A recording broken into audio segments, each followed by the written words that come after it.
Grazie a voi, aspettate che, ecco così, grazie a voi, grazie a quelli che sono rimasti con tutto quel bel sole che invita ad andarsene, ma sarò breve, come disse appunto quello, credo la mezz'oretta, me la cavo, forse anche prima. Chiaramente come si fa? Non sono un politologo né un economista, eccetera, eccetera, quindi alle parole appunto che abbiamo appena sentito io corrispondo intanto leggendo una poesia e poi facendo qualche commento alla poesia che ho scritto, perché in linea di massima la tendenza, il punto sul quale effettivamente bisognerebbe ragionare è proprio questo. Una volta, ma arriveremo a dire due parole alla fine, una volta ridotto tutto quanto e valutato in termini di economia, che potrebbe anche essere, ma quale spazio rimane poi dei valori? Cioè c'è un margine rispetto al quale noi abbiamo ancora dei valori. Allora vale la pena di parlare di Costituzione, per esempio, la quale Costituzione metteva davanti dei valori. Si potrebbe anche fare a meno dei valori, dipende se siamo disposti però, cioè nel senso che non è che sia necessario avere dei valori, che ci siano delle cose più grandi di noi che ereditiamo e che sono forti e sulle quali noi ci fondiamo. Non è necessario per vivere, c'è tanta gente che lo fa senza, ormai da tempo l'ha sempre fatto, senza, non è necessario a niente. La civiltà che abbiamo ereditato però ha portato avanti questi valori. Adesso sta a vedere se effettivamente questa ipotesi di liquidazione, poi vedremo più avanti, o di sostituzione, ci trova d'accordo o meno, per quanto possiamo farci che magari non è neanche granché. Allora, Dreilender Ecke, la pronuncia è molto casalinga, è chiamato così un posto dove tre terre si incontrano, no? Chiamato così, e qua più vicino a voi che a me, è un posto che a me piace molto, vicino c'è quel lago bello e inquietante, soprattutto nella stagione di cui parlerò adesso, che è l'autunno, no? Che ha quei riflessi appunto oro e neri subito, presto al pomeriggio, però si parla del 2012, quindi dobbiamo fare un minimo di ritorno con la memoria, minimo, adesso è troppo facile ma è stata scritta allora. Dreilender Ecke 2012. È una poesia, quindi prendetela come viene. Oggi che mi guardi poco da stamattina e io sono troppo docile, anche adesso quando con la voce tento il freddo, attento a non offendere il vetro che protegge le domande, siamo tornati al trilande domenicale perché fa bene camminare all'aperto. Poi l'ossigeno, le foglie, le altre volte che siamo stati qui, un po' di sole che scioglie il gelo in superficie e nelle frasi inevitabile un più acuto allarme, più scivoloso si fa lo strato di ghiaccio sotto il sorriso. Ma via, dove vuoi correre? Torniamo a mettere un piede davanti all'altro, indecisi dove abbandona il sentiero la bandierina e l'incertezza di nuovo abbonda. Poi farà buio, resterà di questo giorno opaco come oro il silenzio inoltrato in un ottobre storto che sfinisce ogni cedere, mi ritorce più crudo il cinismo e non mi crede. Al posto di sosta, coda, alla cassa, cessi occupati, il lunedì che già affolla le teste scarmigliate, le facce fiacche dell'ultima gita, prima dello scontento annunciato dal meteo e dalle imprese di rating che ci dettano il tempo libero, le visite di controllo, gli spaventi. Siamo italiani, sloveni, Österreicher, qualche che tedesco siamo europei, ovvero uguali, più di ieri i capelli, le auto, gli abiti, più di ieri dispersi nel pulviscolo di vite che vogliono piacersi, quando troppi sono i microfoni, ovunque voci imitano uno che chiama il tuo nome. Da dove chiamano veramente? Ascoltiamo marcire le pietre, mentre i bambini scoprono la vita degli animali nelle nursery dei centri commerciali, e il sangue che macchia il colletto non è mai il tuo. Dove sei tu? Che cosa credi? E l'Europa, voci, ancora voci, dissangua nella guerra di banche. Che ha un cattivo odore, la vita, non lo diresti fino a quando non senti la puzza di niente che tutto sovrasta, anche i corpi che accalcano attaccaticci il bancone a fine domenica. Viene dalle sue vene, dalle vene d'Europa, il fetore, le vedi, le valvole, i ventricoli che riversano liquame nel puteus della fantafinanza, ma altra opera il cuore è diversa. Poi siamo usciti, era già buio, nel parcheggio più buia la montagna, un'ombra immensa che obbligava a guardare il cielo. Dal brusio dei richiami e delle auto in partenza si formava una colonna di silenzio, si innalzava verso quel cielo e ancora più in alto, oltre, verso lo spazio che tutto inonda di un nulla dolcissimo, una distanza pura che accomuna, come, non lo so dire, i letti dove stanotte dormiremo, l'esattezza dei sogni, l'inguaribile contagio delle lingue, il respiro che moltiplica, il destino ovunque nelle immagini della selva, del cristallo e del sonno.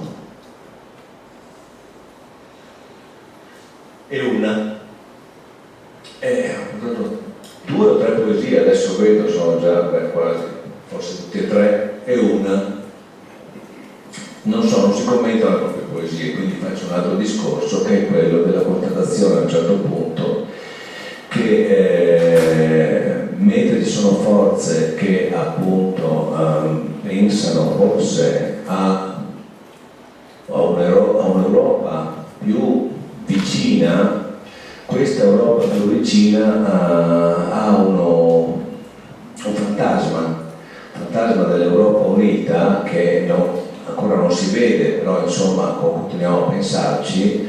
Il problema dell'Europa Unita è quello di cancellare le differenze, ma questo processo che già sta avvenendo e che avviene attraverso quell'altro processo molto più grande che noi chiamiamo globalizzazione. Ora, la possibilità o l'ipotesi di frenare sulla cancellazione delle differenze, io ho il terrore che diventi quello di una specie di nuovo grande peso a ciò che è proprio di un ambiente, a ciò che è proprio di un paese, di un territorio, che del tutto inopinatamente si presenta coi caratteri del vecchio nazionalismo, so che invece di essere di una entità territoriale così grande di solito riguarda appunto entità territoriali piccole, addirittura province, addirittura paesi. Questo che effettivamente pare essere importante perché per chi vede questa grande, viene chiamata omologazione, no? Chi vede anche questa personalizzazione di sé, richiamarsi a quelle che vengono dette le proprie radici, le proprie tradizioni, eccetera, eccetera, non può essere una cosa buona, psicologicamente, umanamente. Dall'altra parte facciamo attenzione che però si cavalca su questa necessità umana, si cavalcano poi ideologie, fantasmi, cose molto strane e anche secondo me un equivoco molto forte sul piano culturale. Il mondo in cui viviamo è migrato in un'altra dimensione. Chi se ne rende conto, chi no, dobbiamo accettarlo. Una dimensione in cui effettivamente la globalizzazione è realizzata e effettivamente la rivoluzione elettronica della comunicazione è realizzata. Da poco, Questo 2012 era ancora coglieva certi elementi forse.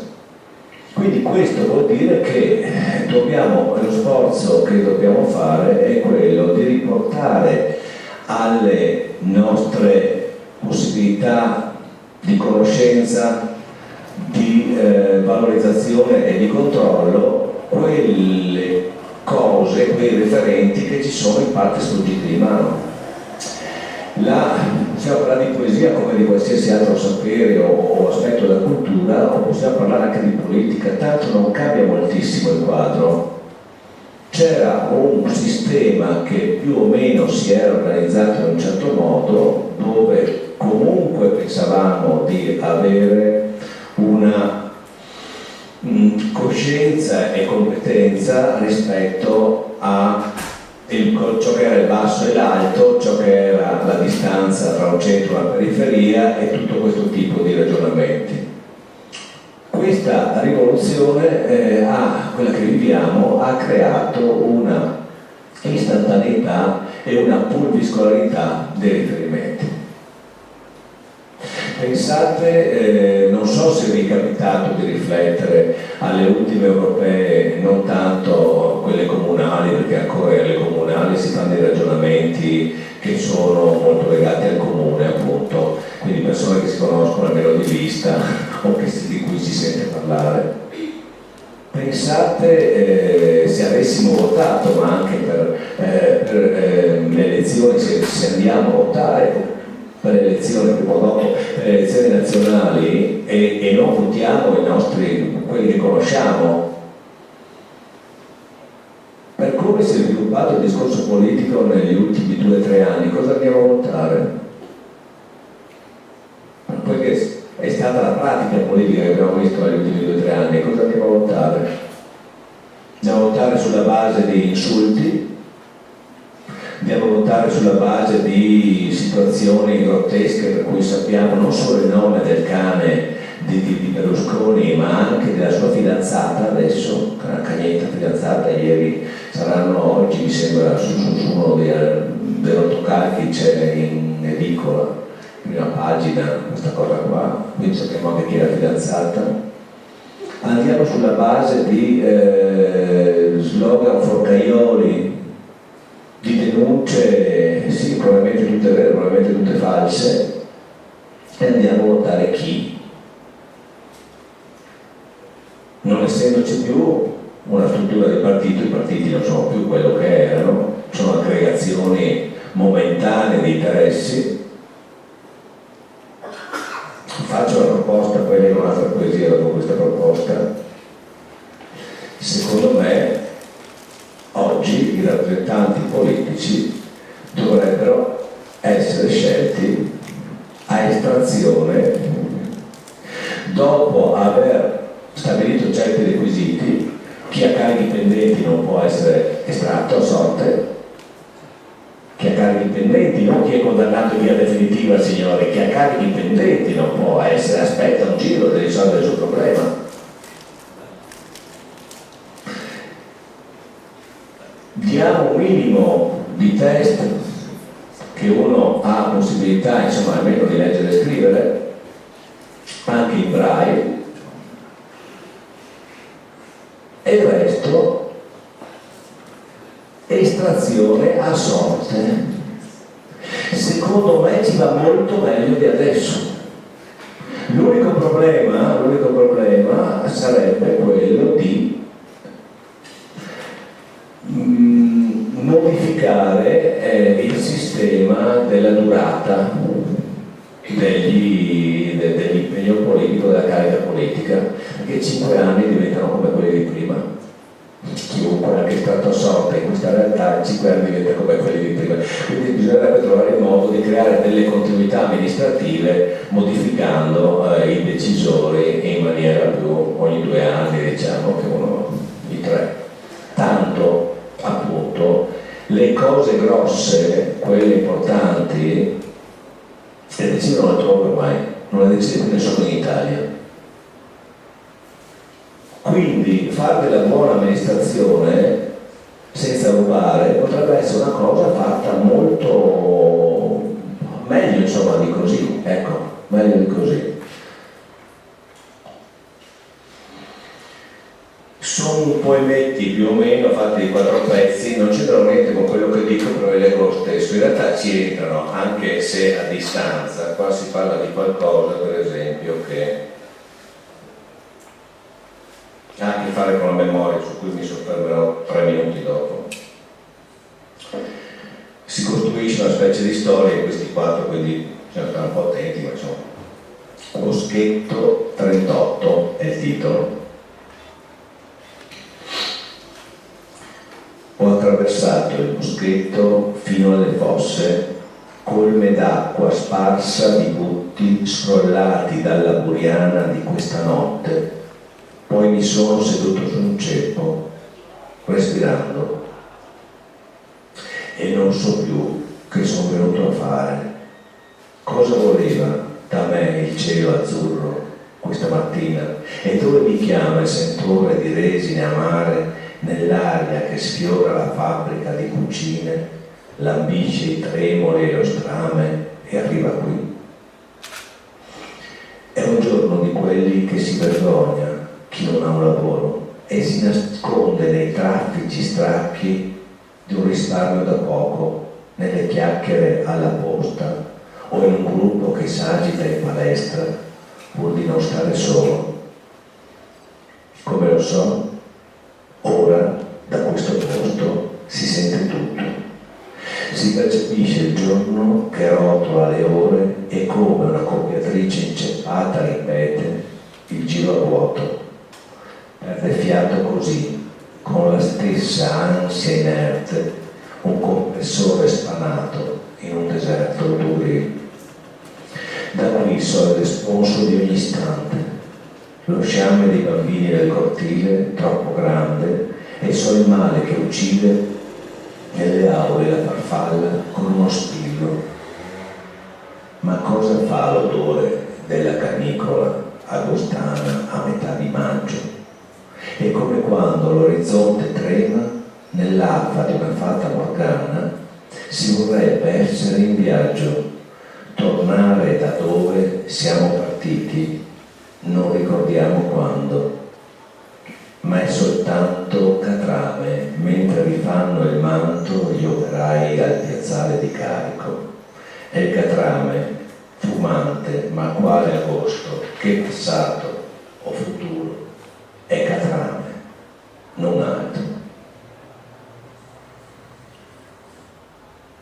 Tutto gira intorno ai cerchi del ricordo di una cucina economica, la puzza di metalcrom, i fiammiferi sfregati sul muro per accendere un fuoco di carta e stecchi, e dopo, quando ardono i ciocchi e il tepore rompe il crudo dell'alba, è già ora di uscire.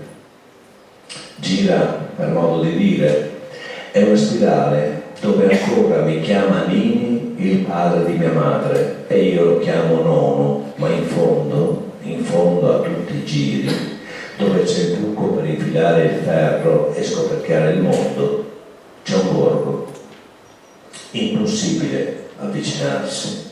Nini e Nono escono insieme, camminano verso il fondo di un prato che a Nini pare infinito, come infinita mente i monti azzurrini intorno il giorno coronerà di bianco.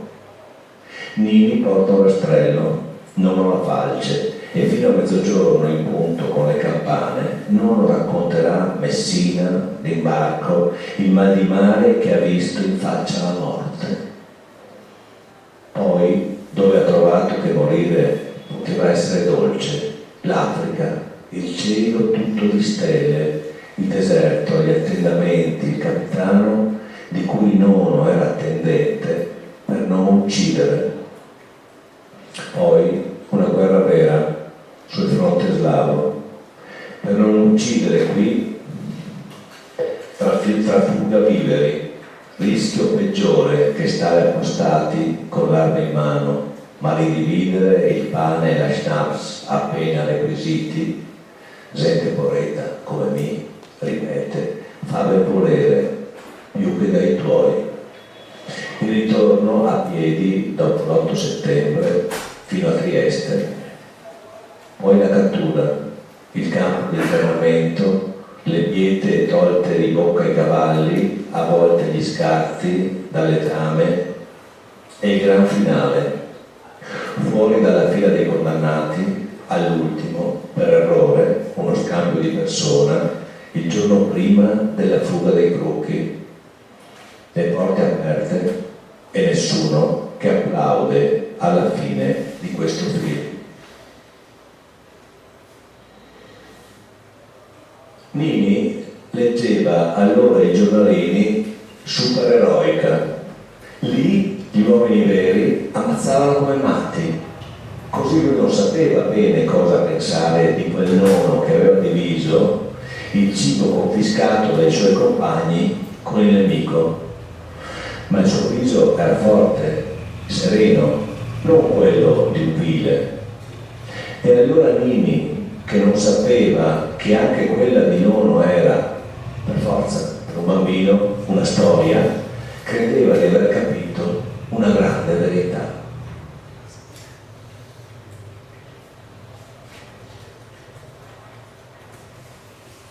Boschetto 38 lo chiamo, ma solo tra me.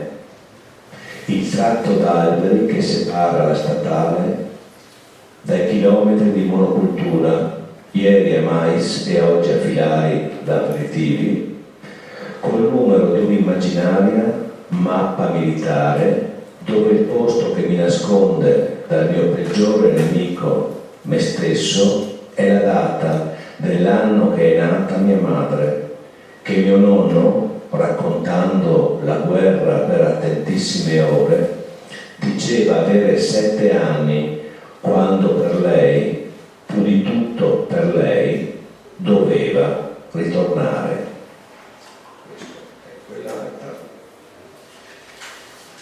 Bene, bene, allora, ripeto, non so come viene fuori questa cosa, ma così. Io spero che si segua un po' l'andamento del significato di quello che leggo, perché è la prima volta che faccio una cosa nuova, è la prima volta che leggo in pubblico e non ho neanche, per dire, leggo anche male, perché non ho ancora fatto, la prima prova che faccio anche.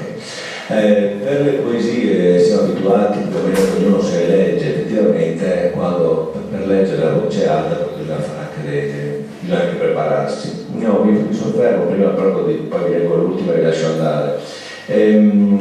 Minimamente 3 minuti su questa faccenda del PIL.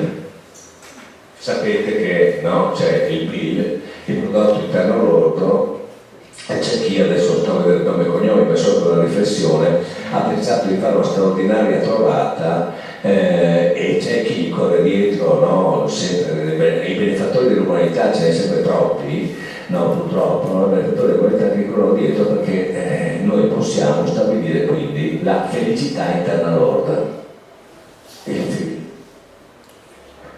E qua noi cambiamo subito l'equivoco, perché sappiamo che la felicità è un'altra cosa, lo sappiamo secondo me a livello profondo, però siamo talmente convinti che l'economia e il modo di interpretare la politica oggi, cioè non costruire un modello di società e di vita, ma rispondere a dei bisogni. Noi viviamo, chiaramente vedete, adesso è inutile, c'è chi la pensa diversamente, ma e ha tutte le ragioni probabilmente, ma quello che vedo io è che viviamo anche dove la politica è ricattata dai cittadini continuamente. Non succede mai niente, ma non succede mai niente perché nessuno ha il coraggio di dire vabbè, sono lì ai sondaggi, sempre cosa a vedere.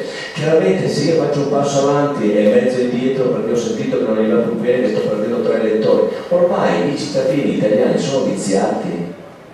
I cittadini italiani sono viziati, sono insulsi, sono persone che sono abituate a chiedere, hanno vissuto 30-40 anni di una vita meravigliosamente facile rispetto a quella degli altri secoli, rispetto a quella degli altri luoghi del mondo. Parlo anche per me, mi raccomando, non sto parlando solo di voi, ma parliamo di noi, non di quelli da fuori, parliamo di noi. E da questo punto di vista abbiamo una politica sempre sotto ricatto e nessuno però, perché nessuno vuole perdere la carriera, che abbia il coraggio di rischiare di essere popolare, di perdere 5 voti. Nessuno corre questo rischio.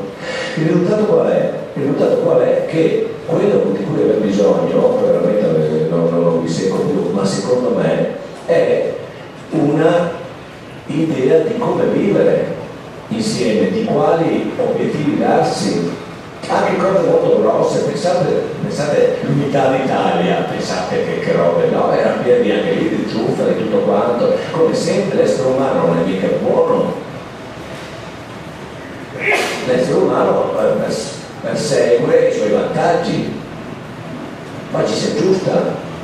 Però quello che dà la felicità cos'è? Non lo sappiamo, la felicità è un'altra cosa, non è una dimensione raggiungibile su questa terra. No, per quello c'erano le meravigliose religioni che ci dicevano che la felicità più l'avremmo ottenuta, ma altrove.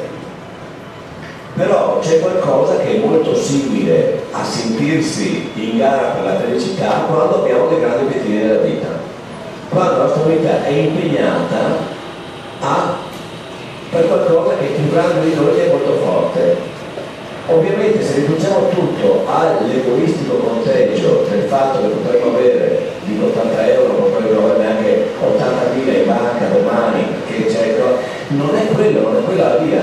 Oggi 80, domani 80.000, non cambia niente. La dimensione del bisogno ovviamente è una dimensione che proietta, no, dei desideri su un'altra scala che è quella della offerta economica. Con uno stipendio c'era chi faceva studiare 3 figli, lo stipendio da allora in lire 1 milione e qualcosa. Adesso ovviamente si è poveri fino agli 80.000 e 100.000 euro annuali. Ormai ci si sente poveri, a meno che non si sia galanti, ci si sente poveri. Per sentirsi meno poveri bisogna avere 2.600 milioni da spendere in un anno, allora non ci si sente più poveri, perché siamo in questa dimensione qua. Ma questa, signori, è vera follia. Non che io sia esente, cioè non sono qua a predicare per dire queste sono le sante, anche questa non può essere una via. Se noi calcoliamo la felicità in termini, no, il film famoso, in termini di quante piscine ho, di quante ore libere ho dal lavoro, da quante, non so, fitness mi regala lo Stato, non so cosa, come funzionano gli autobus, non facciamoci prendere in giro, non è questo.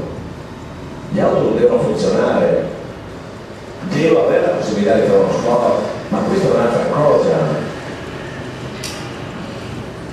Secondo me, visto che la felicità, come diceva un grande poeta, è camminare su quel fil di lama che riguarda pochissimo momenti, felicità raggiunta, diceva Montale, si cammina per te sul fil di lama, è quello, ma è un momento, è qualcosa che poi sfugge, di cui non ci si rende conto, la felicità.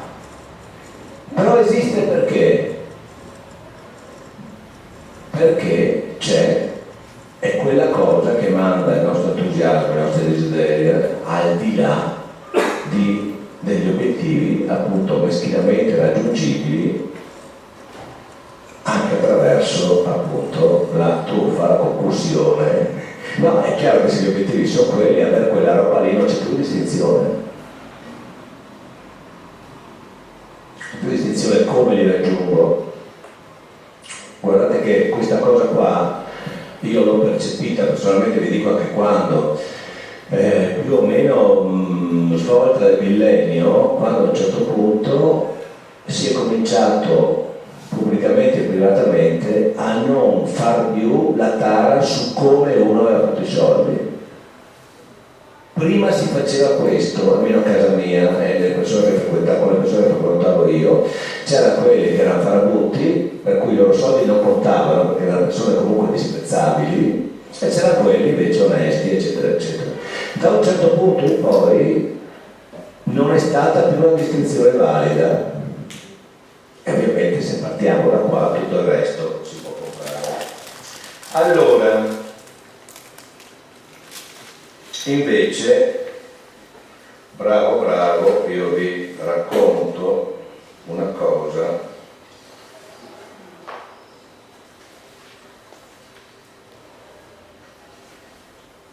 Ma sì, la cosa di poesia proprio. Una poesia. E poi appunto ci salutiamo giusti a luna. Nel regno della ruggine è il titolo, sempre 4 pezzi, con quelle pausetta che faccio, avete pazienza, ma no, sono anche più brevi questi. Nel regno della ruggine. Chi ci crede più alla notte e uscendo non visto dal salotto dove gli amici festeggiano una data, aspetta, aperti occhi nel buio, quella voce oltre il fitto degli alberi, sapendo che non verrà, ma fiducioso nella potenza dell'attesa. Per il freddo io chiedo, per coloro che hanno attraversato il silenzio, per chi dorme nella conchiglia dell'amore e per chi svuota il mare dell'amarezza con il cucchiaio del rancore. Io chiedo per chi non sa dare nome al desiderio di tutto, per chi sorride nell'alone di una torcia dell'esperienza a basso consumo. Chiedo di non distinguere l'amico dal nemico, per una notte non decidere dov'è la ragione, ma di ascoltare a lungo la voce che non sarà udita, l'ora esatta scandita dal germoglio che sforza la scorza oscura, quella ferita.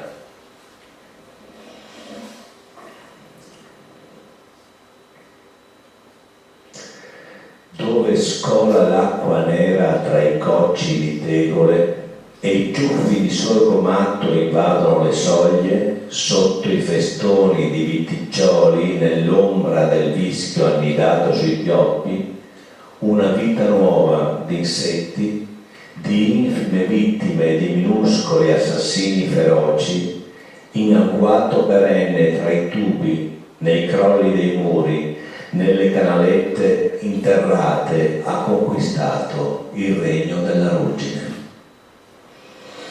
Altrove viviamo noi, con i nostri propositi, le sconfitte nella lotta col frigorifero, l'inferno tiepido delle bollette e delle mollette per stendere. Altrove noi siamo inerti e violenti a parole, con il termo 21, la paura di perdere, la cena fuori al sabato e qualcosa di moda, anche poco, o l'amicizia sul display. Abbiamo paura, soprattutto per la sicurezza.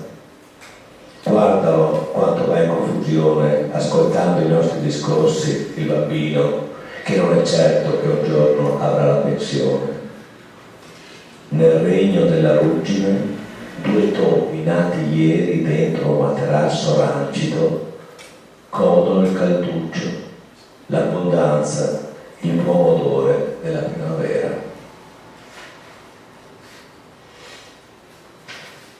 Siamo quasi.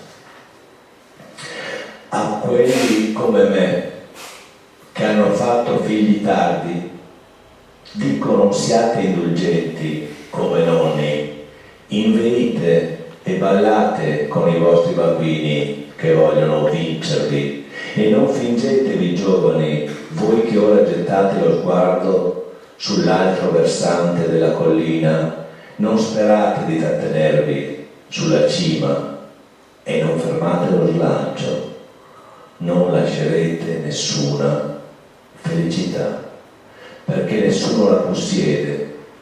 Ricordate, generosi, e perdetevi nelle storie di voi stessi e di Ulisse e di Dante, di vostro padre e del suo tempo così lontano, da oggi, come sempre lontano, da oggi è il tempo quando accade.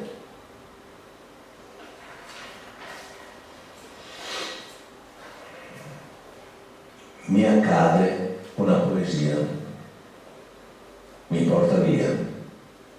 Mi accade quasi di toccare con la mente la gente che è stata qui, dove si sente più forte il sogno che il cuore inventa, più alta la parola che manca al discorso della vita, negli orti vuoti di sguardi, di ore, dove l'età è fiorita, dove la terra è pestata, con pazienza, con accanimento, per comprimere erbacce, resistere al vento e inutilmente festoni di foglie e di fiori, chiome giovani, fantasmi del tempo protendono la sera sulla pianura, inventata da voci che nulla sanno, nulla possono, solo promettere.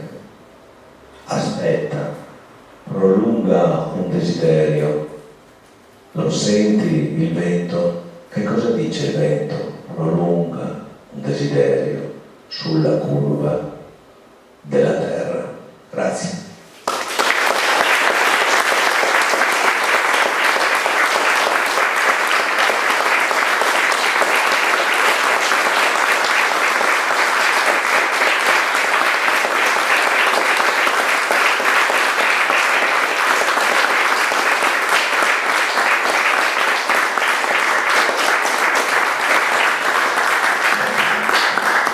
Ringraziamo tutti Gianmario Villalta, io ringrazio tutti voi, recuperando la storia di 30 anni fa, quando Craxi invitò tutti ad andare al mare e non andare a votare, se vi ricordate, per far mancare il quorum a un referendum.